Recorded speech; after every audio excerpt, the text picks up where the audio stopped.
Hi guys, இன்றைக்கி நம்ம மூவியில் உள்ள த ட்ராப்ட் படத்துடைய ரிவ்யூ தான் பார்க்க போகிறோம். இந்த படம் இப்போ தமிழ் டப்பில் அவைலபிளாக இருக்குது. மறக்காமல் செக் அவுட் பண்ணி பாருங்கள். இது ஒரு ஹாரர் சஸ்பென்ஸ் மூவியாக, இந்தோனேஷியன் மூவியாக வெளிவந்திருக்கு. இப்போ இந்த படத்துடைய கதையை பார்த்துடலாம்.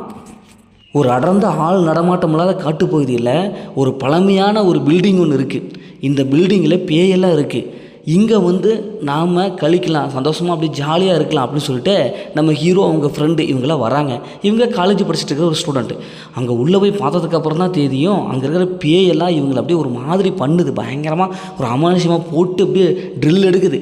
இப்போ இதிலேருந்து எப்படி நம்ம ஹீரோக்கள் டீம் தப்பிக்கிறாங்க, உண்மையிலேயே அங்கே நடப்பது என்ன, உண்மையிலேயே அங்கே பேய் இருக்கா இல்லையா, இறுதியில் என்ன ஆச்சு அப்படிங்கிறது தான் இந்த படத்துடைய கதை.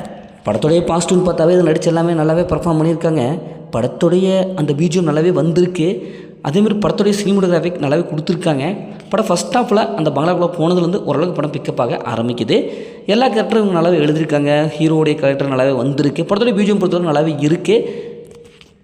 மற்றபடி இந்த படத்தில் பெரிய பாசிட்டிவ் எதுவுமே இல்லை, நெகட்டிவ் தான் அதிகம். ஏன்னா இந்த படத்தில் வர சீன்ஸ் எல்லாமே பார்த்து பழக்கப்பட்ட அதே சீன் தான். இப்படி தான் பேய் படம்லாம் இருக்கும், காலங்காலமாக எடுக்கப்பட்ட அதே சீன் தான் அப்படியே அங்கே கொண்டு வந்து வச்சுருக்காங்க. இவங்க சீன்ஸில் பெருசாக வித்தியாசம் காமிக்கலை. ஹாரர் எலிமெண்ட்ஸ் ஓரளவுக்கு ஒர்க் அவுட் ஆகிருக்கு. இருந்தாலும் இன்னும் கொஞ்சம் போதில் 10ல் ஒரு மெச்சூரிட்டியான கதை இல்லை. கதை பார்த்து பழக்கப்பட்ட அதே கதை தான். ஏன்னா எல்லா இடத்துலையும் பேய் இருக்கிறது காமிச்சிட்டாங்க. அதே டெம்ப்ளேட்டான சீன்ஸ், ரொட்டேஷன் சீன்ஸ் வச்சதுனால நமக்கு படம் பார்க்கறதுக்கு போர் அடிக்குது. செகண்ட் ஹாஃபில் ட்விஸ்ட் அண்ட் ஃபேக்டர்லாம் அந்தளவுக்கு ஒர்க் அவுட் ஆகவே இல்லை. அடுத்தது இதான் நடக்கும் அப்படிங்கிற மாதிரி நம்ம ஈஸியாக கெஸ் பண்ணிட்டு போயிட்டே இருக்கலாம்.